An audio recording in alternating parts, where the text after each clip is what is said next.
நம்ம திறமையை மதிக்கக்கூடிய அமைப்புகள் இல்லை. மிக முக்கியமாக காதலே கிடைக்கல, கிடைச்ச காதல் கைவிட்டு போகுது. அவள் அப்படி இருக்கிறா, இவன் இப்படி இருக்கிறான் என்கின்ற மாதிரியாக எதிர்த்தரப்பு ஈர்ப்பு அமைப்புகளின் மூலமாக, காதலின் மூலமாக பாத்ரூமில் அழுதுகிட்டு கிடக்கிறது, காதல்னால பெரிய பிரச்சனைகள் அல்லது பணத்தினால பிரச்சனைகள், வீட்டில் தண்ட சோறுன்னு திட்டு வாங்கிறது, இப்படித்தான் இருக்குது. எனக்கு என்ன ஆச்சுன்ற மாதிரியாக 2K கிட்ஸ் எல்லாருமே கொஞ்சம் ஒரு மாதிரி குழம்பி போயிருக்கிறீங்கன்றது தான் உண்மை. இதைத்தான் நாங்கள் ஜென்மச்சனின்னு சொல்கிறோம்.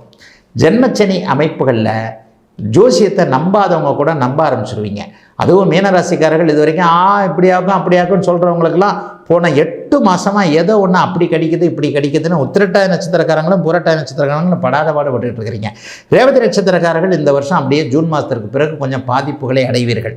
மீனராசிக்காரர்களுக்கு நான் 2 விதமாக பலன் சொல்லுவேன்.